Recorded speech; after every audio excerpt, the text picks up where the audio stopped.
About 10:30, I get a call from my son Holden. There's been an accident, Mom. We're being diverted. And Dad and Mrs. Andary aren't answering. December 5th, 2014, a Friday night, and one that would leave a dark hole in the hearts of two Mid-Michigan families. My husband and best friend, Ellen, traveled north on 127 to watch our boys play hockey. After the game, Scott Kunert called his wife. Holden had his best game. Can't wait to see you. Love you. See you soon. That would be the last time Christine would ever hear from her husband. A man speeding the wrong way down US 127 near Mount Pleasant hit Scott and Ellen's vehicle head-on. A policeman walked in our door to say that Scott was killed, and Ellen had been flown to Sparrow Hospital. One of my doctor friends had seen Ellen in the emergency room and called me up and recognized her because she came in as a Jane Doe. Did you know at that point and that night that if she was going to make it or not? Oh, no. It was 50-50 in my mind. Ellen survived the night, and her husband, Dr. Michael Andary, was hopeful. She was unconscious. She had a lot of fractures. She wasn't really responding. I mean, I've seen tons of patients like this, so when people are unconscious, you know it's a brain injury. But it would take months before they knew the extent of the damage. What both families knew right away, though, was where to go for help. Probably a week and a half after the accident, Mike walking me out from Sparrow, and we stopped at the elevator, and he said, you know, Christine, I trained my whole life this day for this patient, for Ellen. And you've talked about Ellie's Place since I've known you, since you've been in our community. We know what we need to do.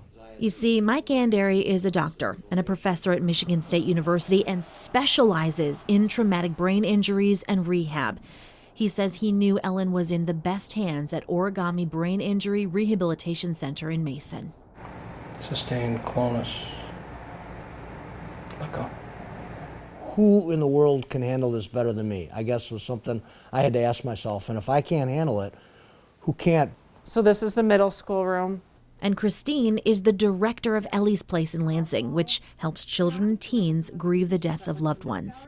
Scott and Christine have 3 boys, and she knew they needed a place like this to work through their emotions after losing their dad. Where else are they going to get the support that they need? We've seen if you keep grief bottled up, at some point it's going to implode.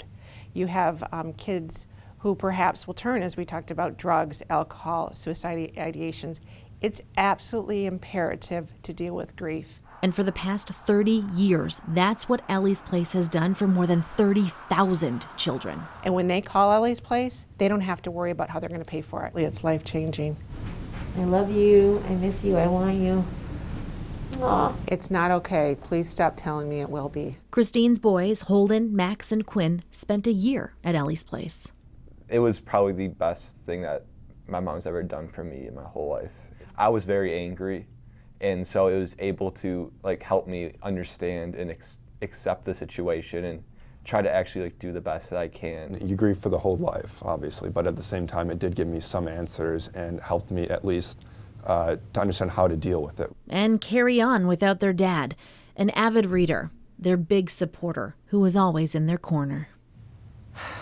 A gentle giant, very steadfast, 100% committed to his family and his profession. My husband was a physician, and he dedicated his life to taking care of others.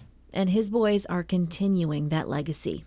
Max and Holden even volunteer here at Ellie's Place today, working with children and teens just like them as they start to navigate life without a loved one. Ellen, how are you doing today? I'm fine, thank you. How are you today?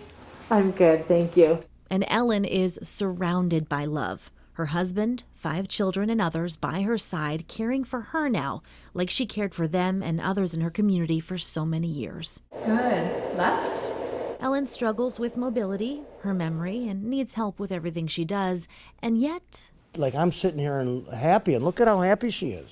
I mean, this is a good outcome for a terrible problem, and I don't know that we could have done that. Without Origami, what would I do? They showed us how to take care of our mom so that she didn't have to go to a place. We didn't have to have strangers in the house. They came up with all sorts of ideas and modifications to overcome the many struggles that we had. What do you think of your husband, Ellen? What do you think of Mike? Mike is wonderful. It's not what she always says. Ellen is full of love and faith and grace, and her soul just shines. Though different, Christine still talks with her best friend, and with her boys, and memories of her husband Scott, she finds the strength to keep going. I remember a few months before the accident, and this guides me to this day of things happening in our life, and I was pretty upset, and he just grabbed me by my shoulders and said, Christine, our life is much bigger than this. We have so much more to do. You can't get caught up in this. Our life is so much bigger. And that's what I continue to hold close to my heart.